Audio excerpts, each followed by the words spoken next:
تمام تعریفیں اس پاک پروردگار کے لیے ہیں جس نے اپنے قدرت کاملہ سے اس کائنات کو بنایا، سنوارا، پیدا فرمایا ہے۔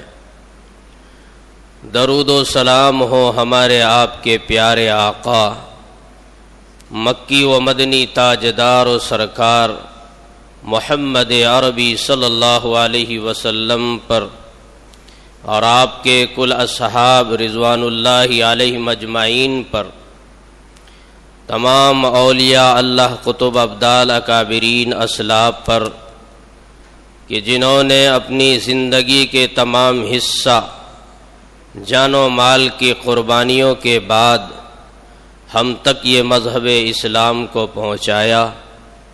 اللہ کا عظیم احسان، کرم کہ اللہ تعالیٰ نے ہم جیسے کمزور انسانوں کو کلمہ پڑھنے والے نسلوں، خاندانوں میں پیدا فرمایا۔ معزز حاضرین، اللہ تعالیٰ اپنے بندوں سے بے پناہ محبت کرتے ہیں۔ اللہ تعالیٰ اپنے بندوں سے محبت ہی کی بنیاد پر یہ مقالید السماوات والارض، کہ جو زمین و آسمان کے کنجی جس ذات کے ہاتھ میں ہے کہ جب چاہے اس کائنات پر تالا اور قفل ڈال دے اور جب تک چاہے بندوں کے لیے نثار کر دے، یہ محبت کی بنیاد پر ہے۔ آپ دیکھتے ہیں کبھی کبھی اپنے محبوب کو آزمانے کے لیے کوئی کسی قسم کی ایسی حرکت کرتے ہیں، معلوم ہو جائے کہ میرا محبوب مجھ سے کتنا محبت کرتا ہے۔ اسی دستور کی بنیاد پر اللہ تعالیٰ کو چونکہ اپنے بندوں سے بے پناہ محبت ہے، تو اللہ تعالیٰ اپنے بندوں کو مختلف شکلوں کے ساتھ آزمائش سے اس کو پرکھتے ہیں کہ بندوں کو ہم سے محبت کتنی ہے۔ یہی وجہ ہے کہ اللہ تعالیٰ اپنے آپ کو کہتے ہیں کنت کنزم مخفیہ، میں تو ایک چھپا ہوا خزانہ تھا، میری ذات چھپی ہوئی تھی، اس کائنات کا بنانے والا صرف میں ہی اکیلا تھا، لیکن میں نے سوچا کہ ان عارفہ میں پہچانا جاؤں، میں اپنے مخلوق کی، میں اپنی ذات کو عام کروں کہ میری ذات کیا ہے، کون سی میری ذات ہے۔ فخلقت الخلق، فرماتے ہیں کہ میں نے مخلوق کو پیدا کیا تاکہ یہ میری ذات اس کائنات میں پہچانی جائے کہ میری کوئی ایک ذات ہے، ورنہ اللہ تعالیٰ کو نہ اس کائنات اور نہ اس کائنات کی مخلوقات کو پیدا کرنے کی یا اس کی کوئی ان کو ضرورت ہے، بس وہ تنہا ہے، اکیلا ہے، بے نیاز ہے، وحدہ لا شریک ہے، وہ کسی کے محتاج نہیں ہے۔ لیکن اللہ تعالیٰ نے اس لیے اس کائنات کو بنایا، اس میں ساری مخلوقات کو پیدا کیا کہ اللہ کی ذات کو پہچانے کہ یہ کائنات بنانے والا کون ہے۔ اللہ تعالیٰ اپنے بندوں سے بہت محبت کرتے ہیں، لیکن محبت اپنے بندوں سے ان بندوں سے کرتے ہیں کہ جن کے بارے میں کہا جاتا ہے کہ بندے کو اللہ سے محبت ہے اور اللہ کو اس بندوں سے محبت ہے۔ یہ محبت کی پہچان کیا ہے، کیسے اس کو پہچانا جائے کہ اللہ تعالیٰ اس بندے سے محبت کرتے ہیں؟ دنیا میں بے شمار بندے، بے شمار مخلوق ہے، مختلف مذاہب کے ماننے والے لوگ، اللہ تعالیٰ کس سے کتنا قریب ہے، کس کے بارے میں کہا گیا ہے کہ یہ میرے بندے، اس سے میں محبت کرتا ہوں، تو اللہ تعالیٰ خود اس کے صفات بیان کرتے ہیں کہ اے میرے بندو، میں اپنے ان بندوں سے محبت کرتا ہوں جس کے اندر یہ صفات موجود ہوں۔ اگر ان صفات کے ساتھ بندے ہیں تو ان سے میری محبت ہے، اگر اس صفات سے بندے خالی ہے اس سے میری محبت نہیں ہے۔ تو اللہ تعالیٰ نے صفات کو گنایا، قرآن کے مختلف جگہوں پر مختلف انداز میں اللہ تعالیٰ نے بندوں کو سمجھایا۔ کہیں فرمایا یحب المحسنین، میں اپنے ان بندوں سے محبت کرتا ہوں جو نیکوکار ہے، نیکیوں کو پسند کرتا ہے، نیک عمل کرتا ہے، نیک صفات اپنے زندگی میں اپناتا ہے۔ یحب المحسنین، میں ایسے بندوں سے محبت کرتا ہوں۔ اللہ تعالیٰ فرماتے ہیں یحب المتقین، میں اپنے بندوں سے محبت کرتا ہوں ان بندوں سے جو متقی ہے، اللہ کی ذات کا خوف اپنے دلوں میں رکھتا ہے، اللہ سے ڈرنے والا ہے، اللہ کے حکموں کو ماننے والا ہے، اللہ کی یاد میں رونے والا ہے۔ یحب المتقین، ایسے ڈرنے والے بندوں سے میں محبت کرتا ہوں۔ کہ فرماتے ہیں یحب التوابین، میں ایسے بندوں سے محبت کرتا ہوں جو بحیثیت بشر اور بندگی کے اس سے خطائیں ہوتی ہیں، لغزشیں ہو جاتی ہیں، غلطیاں ہو جاتی ہیں، گناہیں وہ کر لیتے ہیں۔ یحب التوابین، لیکن وہ توبے پہ اتر آتا ہے، وہ بندہ توبے کے لیے اپنا سر جھکا دیتا ہے، اپنے گناہوں کا اقرار کر لیتا ہے، اپنے گناہوں پر نادم ہو جاتا ہے، اپنا ایک ایک گناہوں کو گنا کر اللہ سے رونے لگتا ہے، اللہ سے پکار کر اللہ کی رضا کا پیغام مانگنے لگتا ہے۔ یحب التوابین، اے میرے بندوں، میں ایسے لوگوں سے محبت کرتا ہوں۔ کہیں فرماتے ہیں یحب التطہرین، میں ایسے بندوں سے محبت کرتا ہوں جو پاک صاف ہو۔ کیا معنی؟ اپنی زندگی میں ہر چیز اس چیز کا خیال کرتا ہے کہ میری ایسی کوئی حرکت تو نہیں ہے، میری زندگی کا کوئی ایسا عمل تو نہیں ہے جو اللہ کو ناراض کرنے والا عمل ہو، اللہ کو ناراض کرنے والا کام ہو، بلکہ ہر وہ چیز سے اپنی زندگی کو پاک، اپنی زندگی کو صاف رکھتا ہے۔ ایسے تعلق سے اللہ تعالیٰ فرماتے ہیں یحب المتطہرین، میں ان بندوں سے محبت کرتا ہوں۔ دوستو بھائیو، یہ محبتیں اور یہ صفات ہمارے اندر کس بنیاد پر آئے گی؟ ہم متقی کیسے بنیں گے؟ اپنے آپ کو متطہرین کہلانے والے کیسے ہوں گے؟ اپنے آپ کو توابین میں کیسے شامل کریں گے؟ اللہ کے خوف سے رونے والے کیسے ہوں گے؟ کیا ہمارے اندر ایسی صفات اللہ کے لیے خاص ہے کہ دیکھنے میں شکل و صورت میں ہم اچھے ہوں، پیسے میں بڑے ہوں؟ کیا میرا روب و دبدبا ہے؟ کیا میری طاقت مشہور ہے کہ جس بنیاد پر میں یہ ساری چیزیں حاصل کروں؟ نہیں، دیکھنے کو کالا کلوٹا بلال ہے، انوکھی شکل ہے، ہونٹ موٹے موٹے ہیں، درمیان میں پھرتے تو سب پہچان لیتا ہے شکلوں سے یہی بلال ہے۔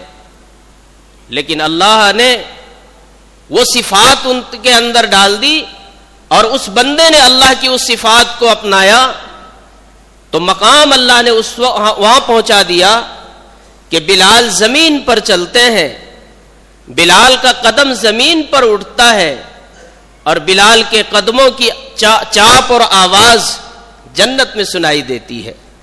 تو معلوم ہوا شکل و صورت کوئی معنی نہیں ہے، اللہ کے یہاں ان صفات کی ضرورت ہے۔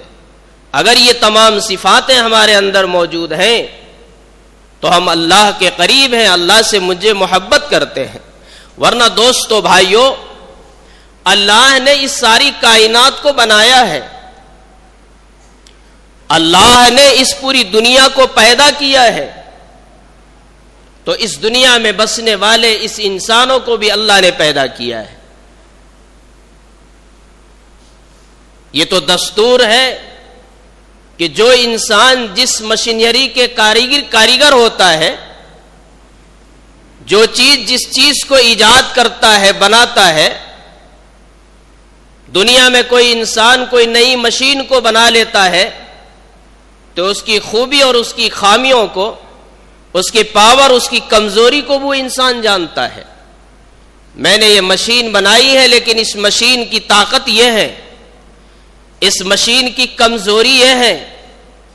تو اللہ نے ہمیں انسانوں کو پیدا کیا ہے، ہماری خوبیاں بھی اللہ جانتا ہے، ہماری کمزوری بھی اللہ کو معلوم ہے کہ ہم کتنے طاقتور ہیں، ہم کتنے خوبیوں کے مالک ہیں، یا ہم کتنے کمزور ہیں، سب اللہ کو معلوم ہے۔ کیوں؟ اللہ تعالیٰ نے اپنے قرآن میں ہماری صفات کے بارے میں یہ بھی تذکرہ کیا ہے کہ ہم نے جس انسانوں کو پیدا کیا ہے، اے میرے بندو تم اپنی صفات میں ظلومن جہولا، ظالم ہو، ظالم کا لفظ استعمال کیا ہے کہ اگر ہم اگر اپنی زندگی کو نہ سدھاریں تو ہم فطری طور پر، اللہ نے کہا قرآن میں کہ ہم ظالم ہیں، اللہ نے کہا ہے تو ہم ظالم ہیں، لیکن اس کے اندر یہ راز پوشیدہ ہے کہ اللہ نے اگر ہمیں ظالم کہا ہے تو اس بات کی طرف اللہ اشارہ فرماتے ہیں کہ میرے بندو، ظالم وہی ہوتا ہے جس کے اندر عدل و انصاف کے استعداد بھی ہو۔ ایک آدمی ظالم ضرور ہے، ایک آدمی دوسروں پر جبر و جرم کرتا ہے، لیکن ان کا دماغ یہ کہتا ہے کہ میں اگر چاہوں تو اس ظلم سے بچ سکتا ہوں، میں چاہوں تو اس ظلم سے توبہ کر سکتا ہوں، میں چاہوں تو جو گناہ کر رہا ہوں اس گناہ سے باز آ سکتا ہوں۔ اللہ کہتے ہیں کہ میرے بندے ظالم ہیں اس استعداد کی بنیاد پر کہ اگر یہ ظلم کر رہا ہے توبہ کرنے کی صلاحیت رکھتا ہے، یہ بندہ اگر گناہ کر رہا ہے گناہ سے توبہ کرنے کی صلاحیت ہے، لیکن بات یہاں پر آ کر محفوظ ہو جاتی ہے۔ شرط یہ ہے کہ انسان ظالم ہے تو اپنے ظلم پر غور کرے، مجرم ہے اپنے جرم کا اقرار کرے، گنہگار ہے تو اپنے گناہوں کو گنائے۔ ہمارے اندر دونوں صلاحیتیں اللہ نے رکھی ہے، تو معلوم ہوا کہ راستہ صاف ہے۔ اللہ نے ظلومن کہا ہے تو ہمارے اندر توبے کی صلاحیت ہے۔ ایک طرف کہا اللہ نے کہ ہمارے یہ بندے جس کو میں نے پیدا کیا ہے تو جاہل ہے، ظلومن جہولا، کچھ نہیں جانتا ہے۔ مطلب یہ ہے کہ کچھ نہیں جانتا ہے، جاننے پر آ جائے تو بندے میرے جان سکتا ہے۔ کہنے کا مقصد یہی ہے کہ جاہل ضرور ہے لیکن سراپا جاہل، مجبور محض نہیں ہے ہم کہ ہم ایسے جاہل ہیں کہ ہم علم حاصل نہیں کر سکتے، ہم ایسے جاہل ہیں کہ ہم جو اپنے اچھے چیز کو پرکھ نہیں سکتے، ہم ایسے جاہل نہیں ہیں کہ جس چیز کو ہم اگر پڑھنا چاہیں، کوشش کرنا چاہیں تو نہیں پڑھ سکتے۔ ایسا اللہ نے ہمیں نہیں بنایا، تو ایسے جاہل بنایا ہے کہ اگر ہم جاہل کی جگہ پر عالم بننا چاہیں، ہم اپنی جہل کو ختم کر کے اور اپنی صفات میں علم داخل کرنا چاہیں تو ہماری کوشش پر اللہ نے چھوڑ دیا ہے۔ تو ہمارے اندر یہ چیزیں رکھی ہیں کہ ہم اپنے ظلم کو عدل و انصاف سے بدل سکتے ہیں، اپنی جہالت کو علمی سے بدل سکتے ہیں۔ اگر یہ ساری چیزیں بدل جائیں پھر اللہ کہتے ہیں یحب المحسنین، پھر میں ایسے ہی لوگوں سے محبت کرتا ہوں۔ والذین اشد للہ، اللہ تعالیٰ کہتے ہیں میں ایسے لوگوں سے بے پناہ محبت کرتا ہوں۔ لیکن دوستو اور بھائیو، اللہ تعالیٰ نے ہمیں یہ صفات گنا دیا ہے۔ ایک طرف کہتا ہے اللہ تعالیٰ خلق الانسان ضعیفا، میں نے ایسے بندے کو ایسے انسان کو پیدا کیا ہے کہ جو اپنی صفات میں بڑے کمزور ہیں۔ لیکن کمزور کا مطلب یہی ہے کہ کوئی کمزور ضرور ہے، دنیا کے دستور ہے، اپنے آپ کو اگر ہم کسی چیز میں کمزوری محسوس کرتے ہیں کاروبار میں ہم اب چل نہیں پاتے ہیں تو ہم پیچھے نہیں ہٹتے ہیں، بلکہ اس کے لیے ہم کوشش کرتے ہیں کہ کمزور ضرور ہیں، اگر اس میں ذرا ہمت کر لیں گے، تھوڑی اور کہیں سے مدد مانگ لیں گے، کہیں سے کسی کے اچھے مشورے کر لیں گے تو ہم آگے بڑھ سکتے ہیں۔ معلوم ہوا کہ کوشش ہماری کمزوری کے ساتھ شامل ہے۔ تو پھر ہم جب اپنے آپ کو گنہگار ہیں توبے کی طرف کیوں نہیں آ سکتے ہیں؟ جب اپنے آپ کو ہم گنہگار ہیں تو ہم توبہ کر کے اپنے آپ کو اچھا کیوں نہیں بنا سکتے ہیں؟ ساری صفات، ساری طاقتیں، ساری پاور اللہ نے ہمارے ساتھ رکھ دیا ہے۔ کئی فرماتے علی انسان عجولا، یہ انسان بڑے جلد باز ہے، بڑے جلد باز ہے، اتنے جلد باز ہے، ایسے انسانوں کو، ایسے مخلوق کو ہم نے پیدا کیا ہے کہ عجولا کہا ہے۔ ایسے عجلت سے ہم کام لیتے ہیں۔ دوستو بھائیو، سوچنے کی بات ہے کہ اس لیے ہمیں عجولا، اس لیے ہم جلد باز انسان ہم کو اللہ نے کہا ہے قرآن میں کہ ہم اللہ کے لیے اگر ہم تھوڑے سے عمل کر لیتے ہیں، یہ انسان کا دستور ہے، میں اپنے آپ کو کہتا ہوں، میں اگر 5 وقت کی نماز پڑھ لی تو دوسرے وقت اپنے آپ کو ولی سمجھنے لگتے ہیں، ارے ہم نے تو نماز پڑھ لی، ہم نمازی بن گئے، ہم تو 5 وقت کے مسجد کے مصلی ہو گئے۔ پھر ہاتھ اٹھا کر اللہ تعالیٰ سے دعا کرتے ہیں، 1 بار دعا کرتے ہیں، 2 بار دعا کرتے ہیں، اور کہتے ہیں اپنے دل کو کہ میں تو نمازی ہوں، میں وقت پر نماز پڑھتا ہوں، میں اپنے آپ کو اچھے لوگوں میں شمار کر لیا ہوں۔ اب ہاتھ اٹھا کر جب اللہ سے دعا کی تو اللہ تعالیٰ ہماری دعا کو سننا چاہیے، ہماری دعا سنی جائے، اس لیے کہ ہم نمازی ہو گئے ہیں۔ اسی لیے کہا ہے انسان عجولا، کہ انسان اتنا جلد باز ہے کہ اللہ تعالیٰ سے چند سجدوں کے بعد کرنے لگتا ہے کہ اللہ بس میری دعا اب سنی جائے، لیکن اللہ تعالیٰ نے ہم سے 750 مرتبہ حکم دیا ہے نماز کا، اللہ کو منانے کا۔ یاد کیجئے، کسی کو یہ معلوم ہے کہ ہماری آج زندگی میں کتنی نمازیں چھوٹی ہے؟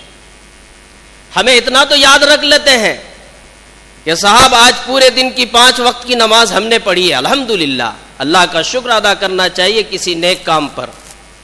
لیکن یہ بھی خوف ایک انسان کو ہونا چاہیے یحب المتقین کے تحت کہ اللہ سے ڈرنے والے ہیں تو ہمیں یہ بات کا احساس ہے کہ ہماری نماز کتنی چھوٹی ہے، ہم نے کون سی وقت کی نماز چھوڑ دی ہے۔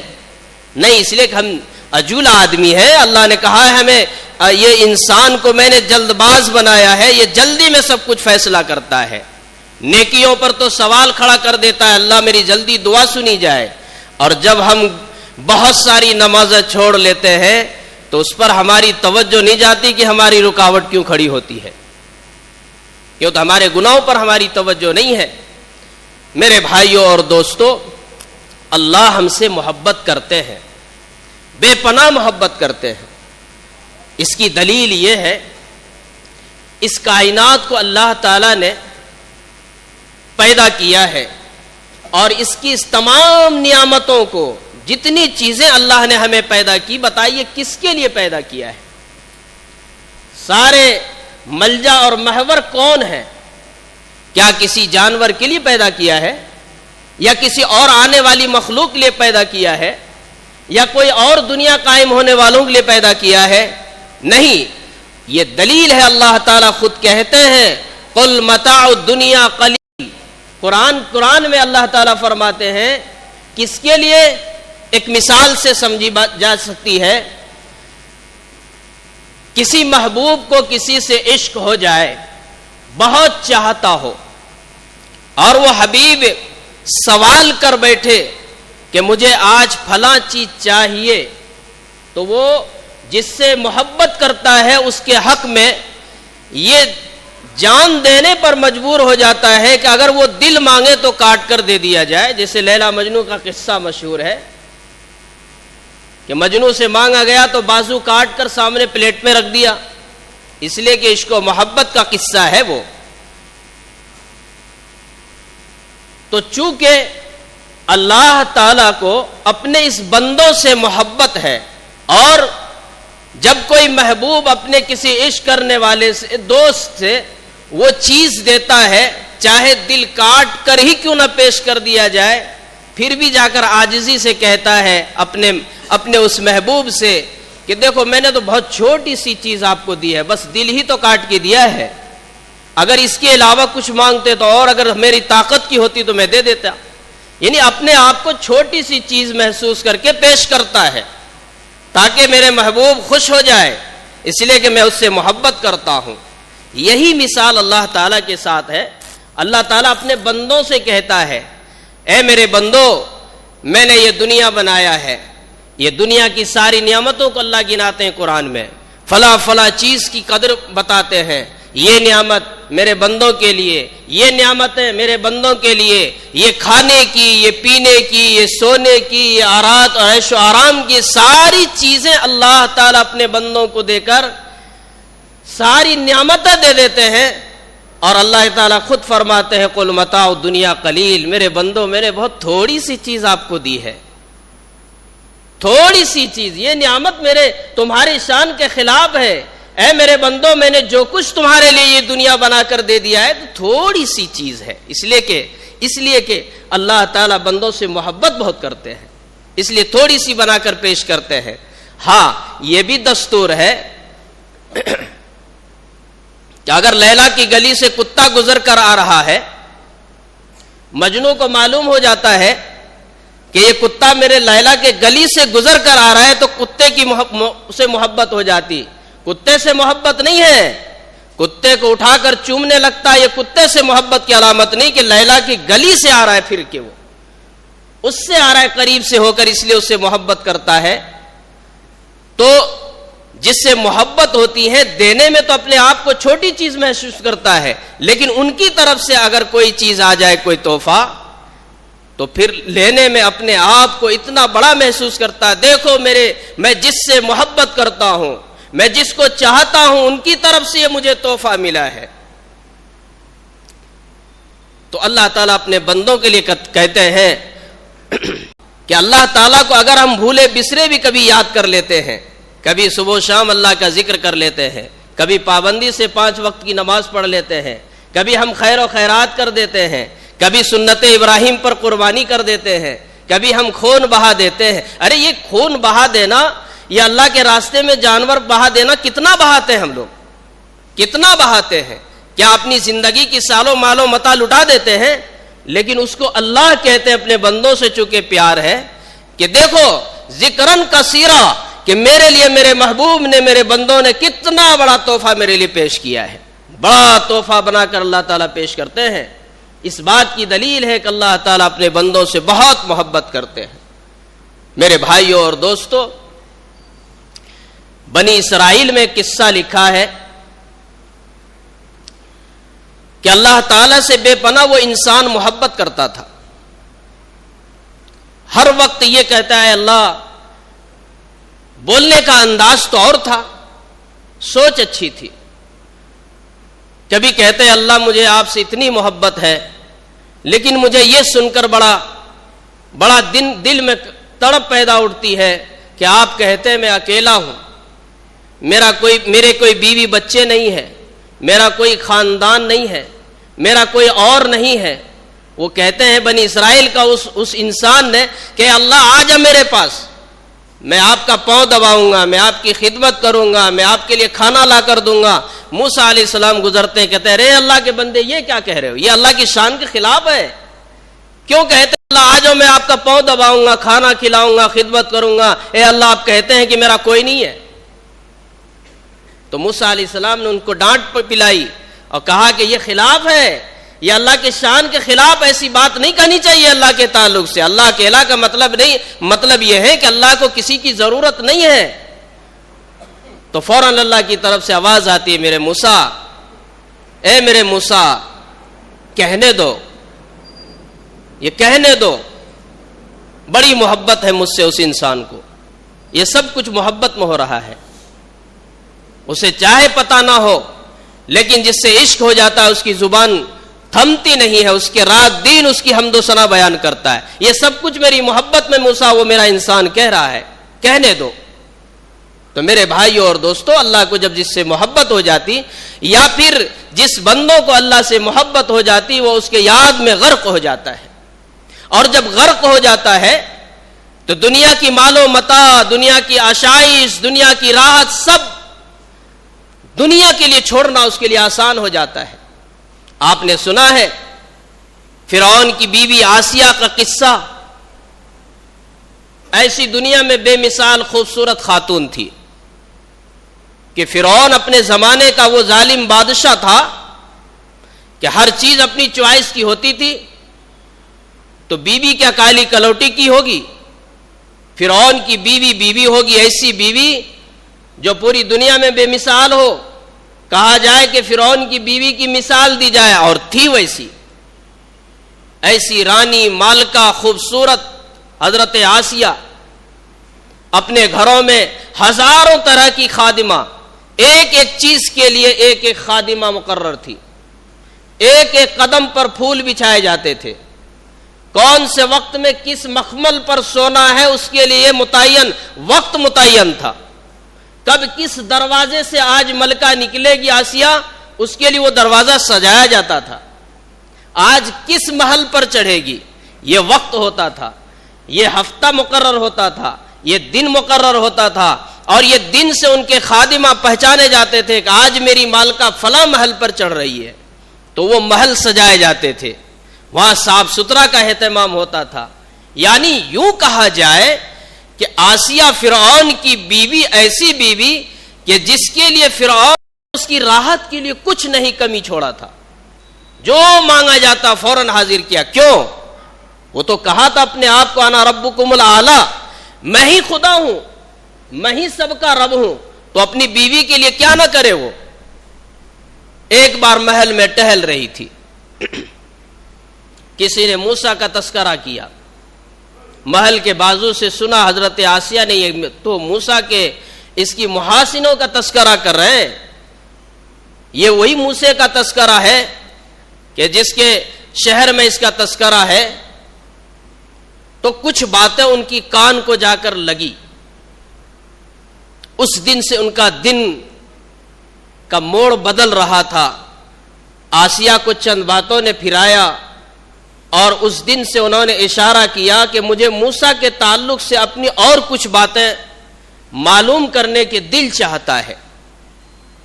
تو وہ اب عام طور سے جا نہیں سکتی تھی، محل سے باہر نہیں ہو سکتی، وہ تو محل کیا، محل ایک منزل سے دوسرے منزل پر اترے تو ہزاروں نیچے اور ہزاروں اوپر خادمہ ہوتی، کہاں ہو سکتی تھی۔ لیکن تڑپ دل میں جگ گئی کہ بس موسیٰ کو مجھے پانا ہے، دیکھنا ہے کہ موسیٰ وہ اللہ کے نبی کا تذکرہ ہوتا ہے وہ کس طرح ہے۔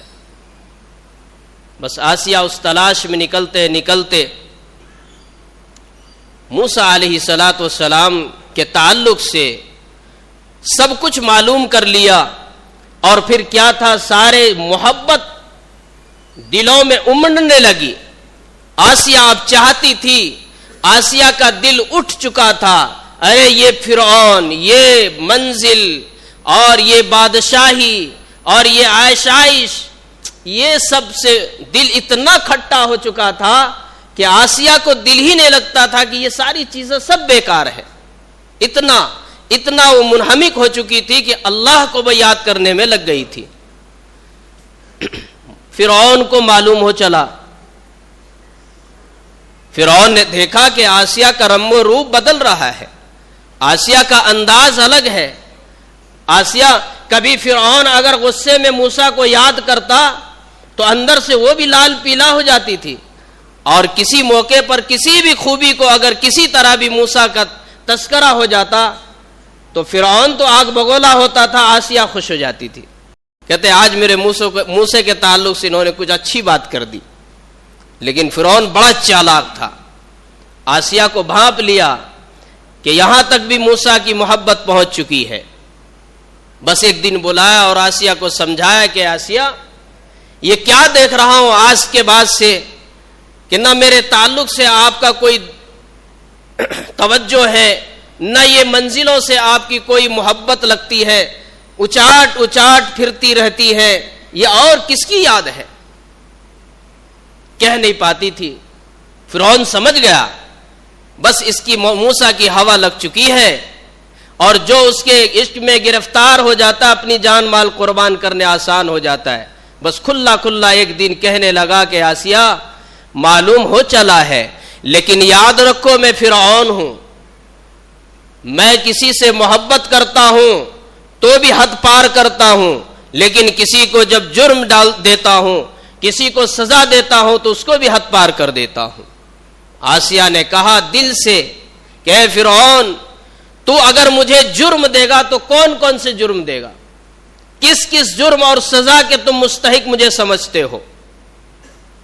بات کھل گئی، آمنا سامنا ہوا، آسیہ کے دل سے نکل پڑی کہ ہاں میں موسیٰ سے محبت کرتی ہوں، موسیٰ کو اللہ کے نبی جانتی ہوں۔ پھر کیا تھا؟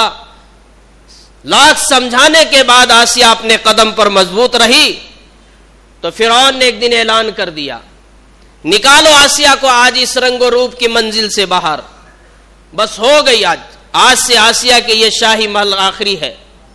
اور باہر نکال کر جہاں آسیہ کے ایک ایک قدم پر پھول برستا تھا، وہ ایک دن بھی آیا کہ اللہ کے عشق میں آسیہ نے اس منزل کو اس طرح ٹھوکر مارا کہ بجائے آسیہ کو پھول بچھا کر باہر کرنے کے کان کھینچ کر باہر کیا جا رہا تھا، منزل سے باہر کیا۔ ایک شاہی محل میں پلنے والی خوبصورت خاتون مالکہ، آج کان کھینچ کر اس عورت کو باہر کیا جا رہا ہے۔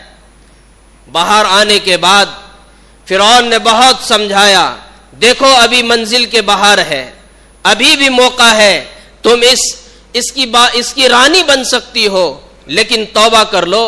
کہا اے فرعون، جو تمہارا ارادہ ہے تم اپنے ارادے کو مکمل کرو، اب جس ارادے سے میں نکلی ہوں اس ارادے کی تک اللہ میرا کرے گا۔ باہر نکل جاتی ہے، فرعون کہتا ہے آخری موڑ پر آتا ہوں، اے آسیہ نہیں سمجھتے ہو فرعون کی سزا میں کتنا خطرناک انسان ہوں، میں جو ایک مجرم کو سزا دیتا ہوں اس سے بڑھ کر بھی اے آسیہ تجھے میں سزا دے سکتا ہوں۔ سزا کی شکلیں بتا دو۔ عشق میں اتنا ڈوب چکی ہے، فرعون سے آنکھیں ملا کر کہتی ہے اے فرعون، سزاؤں کی شکلیں بتا دو کہ کیا کیا سزائیں ہوگی میرے لیے۔ کہا دیکھو ابھی فوراً آسیہ کو تپتی زمین پر لٹا دیا جاتا ہے۔